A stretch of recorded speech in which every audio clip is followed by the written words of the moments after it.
Namaste and welcome to the Divas That Care Network. I am your host, Gia-Raquel Rose, and you are listening to Above the Ground podcast.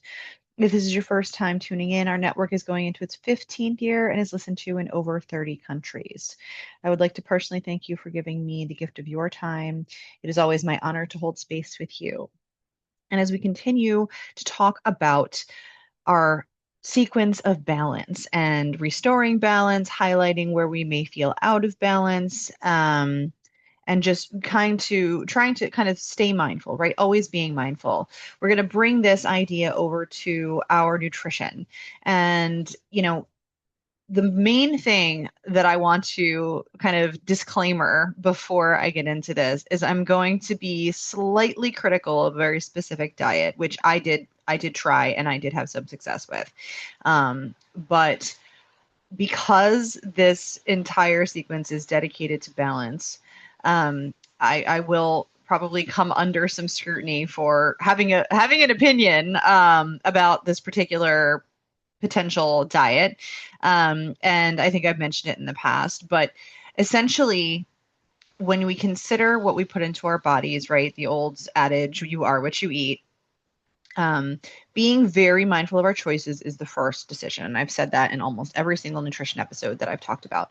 When we are thinking about what we put into our bodies, you have to consider your personal body makeup, your metabolism, your age, your I'm not going to use the word gender, but I will say your original body composition, whether it was male or female, and the hormonal balances that play into that, because they are very, very different. And I can only speak to being a woman and a female, which I identify as, and my own struggles with hormonal issues, thyroid issues, etc. So I can't speak to anybody else, but I can say that, women's bodies tend to, have ebbs and flows, and may be less consistent, especially over time as our bodies shift and change. And so what worked for you when you were in high school or in college, may not work for you as you enter your 30s, certainly may work even less well for you as you enter your 40s, and so on and so forth. So as we are creatures of habit, sometimes we can be reluctant to change, and I am definitely guilty of that. So the idea is always treat yourself with kindness and stay consistently mindful to the changing needs of your body and the adaptation of either new or different ways to support it. And so, with that in mind, we're going to talk about, balance in nutrition. And I think that there are a lot of weight loss campaigns out there that will get into the specifics of endomorph, ectomorph, mesomorph, all of that. I'm not going to do that. I invite you and encourage you to deep dive. And if you really want to get into that level of weight loss, and the reason that I even mentioned those is because I am going to touch a little bit on the macros, but only to talk about the balance aspect. And the reason for that being that, I have been on a paleo diet now for over a year. And that is a relatively restrictive diet. It can be even more restrictive or than most, because you're essentially, people make it akin to a low carb diet, and it somewhat is by default, but I make sure to get my carbohydrates in different forms, whether it's with fruit, whether it is with, and I drink my fruit. As I've been accused of not eating enough fruit, I always say I drink my fruit because I drink a 33-ounce coconut water every day in both of my protein shakes. So I do make sure, and this is going to lead me into the tiny little asterisk of my one criticism. And so I do make sure that I keep carbohydrates involved in my diet. I do eat the guilty potato chip, which is technically not paleo, but certainly frowned upon. And that's my vacation treat. But when I want to have a cheat, when I just feel like, I miss pasta more than life itself, I will eat potatoes. And so they are, while technically paleo, definitely not one of your highest and best choices. Sweet potatoes certainly are, because they have much more nutrient value. They have much higher nutrient value and nutrient content than a regular old white potato. So again, this is just ways to be mindful. But when we're talking about balance, here comes the criticism, and I want to preface by saying something complimentary. First of all, I did lose weight when I followed a keto diet. Secondly, I do believe that for people who are potentially diabetic or who have a sugar intolerance in any way, or really need to limit their carbohydrate intake for their own health and well-being, for their own body structure, for whatever, when that diet was created, it was created for a reason. And for those who it works for and those for whom its body supports, my father being one of them, I fully support their choice in it. For me, when I went keto, I felt horrible. And that was just me. So again, the idea of balance and the reason that I'm bringing this up is because it didn't work for me. It did work. I lost weight. It was noticeable. People made comments. It was easy for me to do it because I was vegetarian at the time. And all I was eating for protein sources was yogurt, cheese. It was all dairy based or egg based. I was certainly not vegan. But I found that, if you can eat all the fat you want, and the only carbohydrate, akin to now, some things don't change. The only carbohydrates I was really consuming was my coconut water. And then at that time, wine at the end of the day, which probably was not my best, healthiest choice on a keto diet. And so I will say, if you do drink, and you force your body into ketosis, that it's not, maybe not ideal. Zone of no judgment, but it may not be the healthiest choice for you and your body. So that, again, that's not a criticism. That's just talking about balance and things that serve or don't serve you. And certainly I will never be anyone that judges anyone for their habits or their preferences, drinking or otherwise. But when you are talking about a diet that essentially forces your body by deprivation into a state technically unnatural to the body if left to its own balanced decisions, you're forcing. It's force. It's not flow in my mind. And again, this is my mind. So this is just my humble opinion. And like I said, I don't like to be critical, but I will say that I felt, not great. I felt very, very tired. And I think for me, I may not have a body that processes fats quite as successfully as other people do. And that's me and my body type. And so for you and your body type, the most important thing when it comes to balance and nutrition is pay attention. I strongly encourage food journal. I have had food journals, whether you have an app, I think one's called MyFitnessPal. I think I used that for a little while, or even just when you get into bed. I did this when I was actually drinking, and I would monitor, what kind of alcohol I had, if I had any that day, how much of it I had that day, what I ate at every meal, if I had a snack, and it's just good to start to pay attention to. So I encourage you, if you do nothing else of actual change to your diet itself, start to pay attention. All I can ask is that you pay attention, because the most important thing is not necessarily the food that you consume on that day, but it's, how do I feel? So one of the best recommendations I can give to stay in balance for yourself is take note of what it is that you put into your body, and take note of how you feel, not only that day, but the next morning if you have time. If you can make time to make this a habit, do you wake up feeling refreshed? Do you wake up, and granted, there are many, again, secondary asterisks, there are many things that can make us wake up feeling less than refreshed. But, notice, if you potentially ate a heavy meal rich in carbohydrates and you ate late, right? When you eat plays a massive factor. And if you talk about Ayurveda, there is a very specific kind of, wake with the sun, sleep, shortly after sunset. Don't eat, very, very close, as far from bedtime as possible. Limit your food intake. Limit your food intake to certain times of day. Eat certain things. I mean, there is an Ayurvedic hole that you can deep dive directly into, that gives you other kind of food guidelines for optimal health based on the Ayurvedic notions and, thousands of years of tradition. And I encourage you, if that interests you, to look into it further. But we're looking at, the average Joe, the average bear, and the accessibility of ways that they can come from, I don't want to use the word unconsciously, but I'll just say autopilot feeding, right? There are so many meal services. There are so many, quick, fast ways to get food into us. And a lot of times, while it's convenient, and God knows we need convenience in our hectic daily lives, it's also a matter of sacrificing quality for convenience. And that's where, and this is not a criticism on any food delivery service at all, but you know, people that certain food delivery systems, certain, pre-made meals, pre-packaged things, they have a high quality and they may come with a diet, or, I know some of them come on a macro base. There are so many different ones. There are vegan ones, there are paleo ones, there are, some are better than others. All of them are targeting a specific audience. And hopefully they're targeting audiences that are a step towards that mindful practice of balanced eating.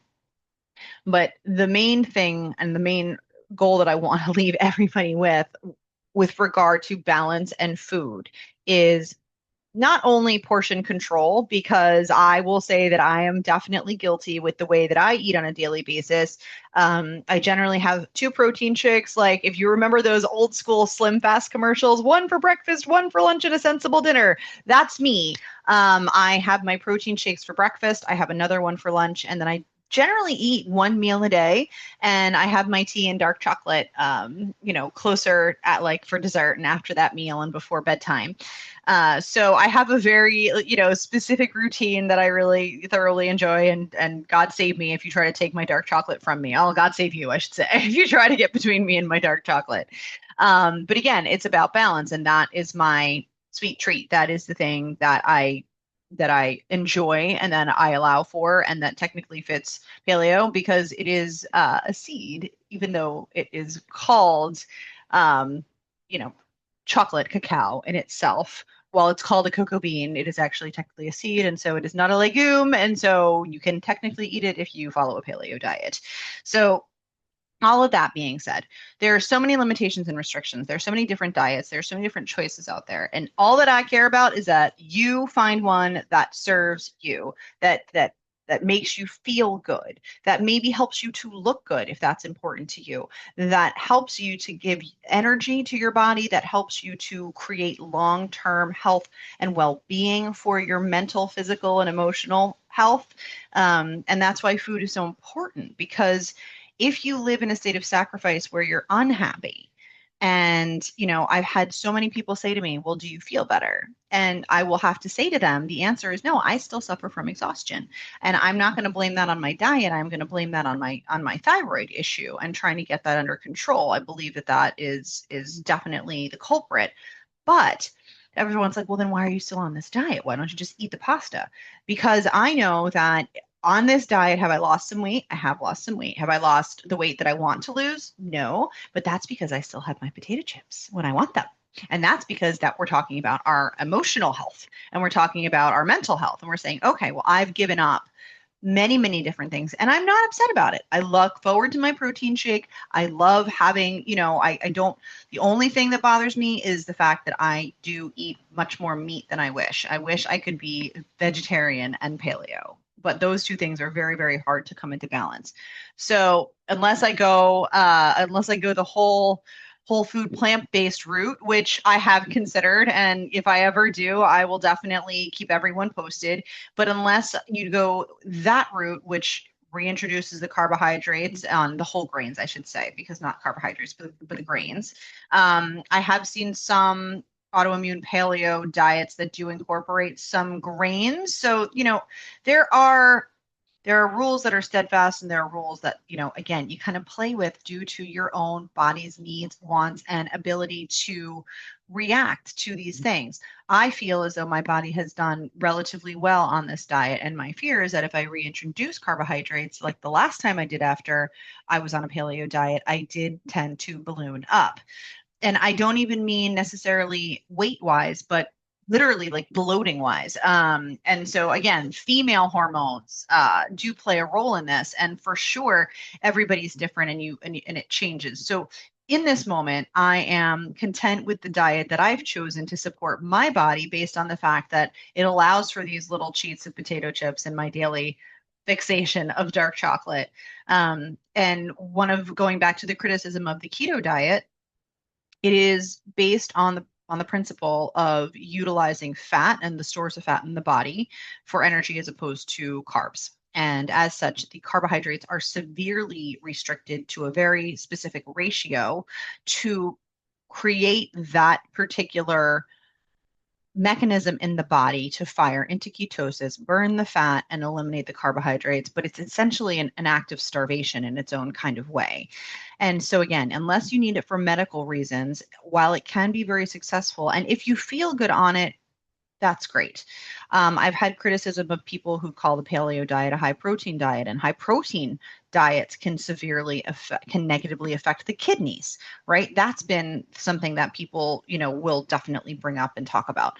So there's all these different potential side effects, like anything else, that come from strictly limiting your diet. And so, what do we bring into balance? Well, the first thing, again, is the mindfulness, right? So, getting that food journal if you can, starting to pay attention to not only what you eat, but when you eat and how you feel. How does it make you feel? Can you associate the two? Well, I ate this and then I didn't feel well. Or, hey, I woke up feeling extra tired today. Or, oh, I woke up feeling fantastic today. Hopefully that happens for some of you out there. And what did you have the day before? What did you do? Did you exercise? Did you not exercise? All of these things are part of the balance, and paying attention is the first step. Once you're starting to pay attention and you kind of have an idea, then the secondary step to that attention is making different choices. And those choices are yours to make, right? If a keto diet works for you, have at it. It did not work for me, and it made me feel, I can honestly say that I've never felt the same since. And I'm not blaming the keto diet. I'm going to take the onus of my own body's reaction to a high fat diet for, I think I was on it for a matter of months, less than 6, but more than 2, somewhere in that range. And I felt exhausted every morning, just like hit by a truck. And I still feel that way. Now, it's not the diet's fault. It's definitely, but I gave it a shot. I gave it a college try, and it was not for me. So, and it gives me pause with those types of diets that severely restrict. And I will say that paleo definitely falls into that category. So the most important thing is that you find what feels good. And hopefully what feels good is also in alignment with long-term goals like overall health and well-being. So if you are vegetarian or if you're vegan, right? Like, just trying, it's easy, it's a little bit, I'm not going to say easier, but it's a vegan diet can tend to eliminate certain unhealthy foods, or quote air quotes unhealthy foods, that a vegetarian diet does not eliminate. So, for example, when I was vegetarian in college and I was not mindful and I was, eating tons of Domino's pizza because my roommate happened to work for Domino's and would bring them home and there wasn't any meat in them, but there was nothing but carbs and cheese. Holy choice. Talk about your freshman 15. I ballooned up. And, so this is why I'm having this conversation about the balance of it. So, if you choose to have, so essentially the relative overall macro balance is somewhere between, give or take 40 to 60% carbohydrates, give or take 20 to 30% fat and protein as a balanced diet when you're talking about the macro balance, right? And then I'm not going to get into the things that people are already, selling. That's not what I'm here for. But that's kind of an overall. And so if you are on a paleo diet or you are on more of a lower carb diet, we'll call it, then all I have to say is make sure that the carbs that you choose are healthy carbs. So that's your fruits, that's your whole foods, that's the things that you can go hold in your hand, right? If you are not paleo and you have grains in your diet, your quinoas, your brown rice, if you stay away from your corns and your potatoes, unfortunately, unless they're sweet or a darker color and they have some antioxidant benefits. Stay away from your processed foods. This, should be common practice for most people at this point in time. The less processed the food, the better it is for your body.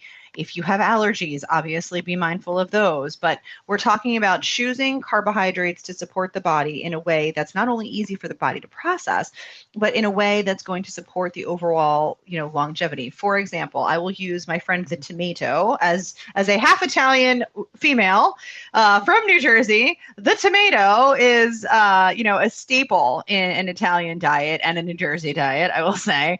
And it's also a nightshade. So I'm not going to unpack the nightshade conversation. That is definitely an autoimmune paleo conversation to have, or an anti-inflammatory diet conversation to have.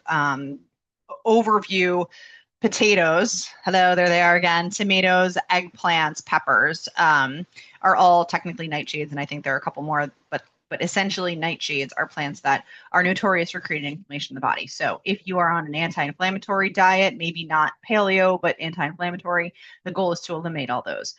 I still eat tomatoes. Why do I eat tomatoes? Because the other side of that nightshade is the cardiovascular benefits that tomatoes um, hold within them, right? They are technically a fruit, and they have like a great deal of antioxidants. There are health benefits to them. So when we talk about balance, please weigh the pros and cons for yourself and for your body, and make the choices about those foods. And maybe you limit your intake. It's not like I'm not making sauce or gravy, right, every Sunday and eating all of the tomatoes, but I may eat tomatoes about once a week, maybe twice a week. I eat potatoes more than I should. So I've actually recently said, okay, I've been overdoing the potatoes, so I'm going to take a step back and try to limit that to a couple times a week. But I'm not going to give up my coconut water and my protein shakes, because that's a thing that I'm going to do every day. I drink my lemon water every morning. I put a little bit of grapefruit juice into not ocean spray. We're talking like the actual not from concentrate, comes in a glass jar from the health food store, grapefruit juice. And I put that in my water, so I get a little bit of that as well. Eating berries here and there. Healthy carbohydrate choices, limited ingredients, whole grains if you choose to eat them. And when you're talking about your protein sources, please pick humanely raised, free range, the kindest meat. As Jason, I love what he said, and I will echo it over and over again. Animals that had a great life and a bad day, because I think that as it breaks my heart and pains me very, very much, and causes a lot of conflict within me. I will say that trying to be ethical, even though it can be expensive, I'm not going to take that away. If you have local farmers, support them. Purchase one of their cows. You know where it came from. You know it had a happy life. Purchase their dairy products if you choose to eat dairy. Be as local and as small farm, small business supportive as you can. Try to have some sort of track of where your food comes from, and choose as healthy an option for you as you can, work within your budget, and pay attention to how it makes you feel. And remember that there's no right answer when it comes to diet. There are guidelines, and they work for some people and they don't work for other people. But the bottom line is balance, balance, balance, balance. If you have higher protein, make sure you're still having carbs. If you notice that your body doesn't react well to fats and doesn't process them as properly as you wish it would, then make sure that you kind of limit your fat intake, and maybe you don't, you know, be conscientious. Be conscientious for yourself, for your body, for your well-being. And keep in mind that at the end of the day, you're the one living in your body, and everything that you do to it, it's going to reflect right back to you at some point, either now or down the road. So try to make choices that aren't just convenient, but that offer quality. And remember that if you don't have your health, then you truly don't have anything. And what we put into our bodies is so important. Even what we put on our bodies is so important, right? Making these conscious choices, and really being mindful to how we feel, to what we support, and to what we bring into our energy, into our bodies, into our lives. And I recommend very, very much maintaining an open mind, a discerning mind, and reading that ingredients list in a big way. So I just want to thank you for listening to my thoughts on balance when it comes to diet. And I hope that it has shed some light for you. I hope that you will at least begin to think about a food journal. And I hope that you will, start to track for yourself, not necessarily your macros and your calories and, drive yourself crazy, but just start to understand what makes you feel good, what foods bother you, what foods don't bother you. And I will recommend, that whole food 30-day clean out to get to a stasis point is something that you may want to look into and consider, because if you are in a state of inflammation, it can be hard to recognize those foods when your body is just in a state of stress and, some sort of, I'm not going to say allergic response, but inflammatory response, or if you're in a state of unconsciousness and just grabbing things that are convenient for you, no judgment. But looking into how you treat your body is definitely something that I hope becomes a goal for you, if it isn't already. And so I just want to tell you how much I appreciate each and every one of you for sharing your space with me, and ask that you please feel free to share this with your loved ones. For more goodness, follow me on all the socials at Above the Ground Podcast, or visit my website, airsAboveYoga.com. As always, don't forget to check out all my other sisters on Divas That Care and my other episodes. You can find them on Spotify, Odyssey, Apple, Amazon, iHeartRadio, or anywhere else that you feel guided. Again, my name is Gia-Raquel Rose, owner of Airs Above Yoga, and you are listening to Above the Ground Podcast, where every day is a good one.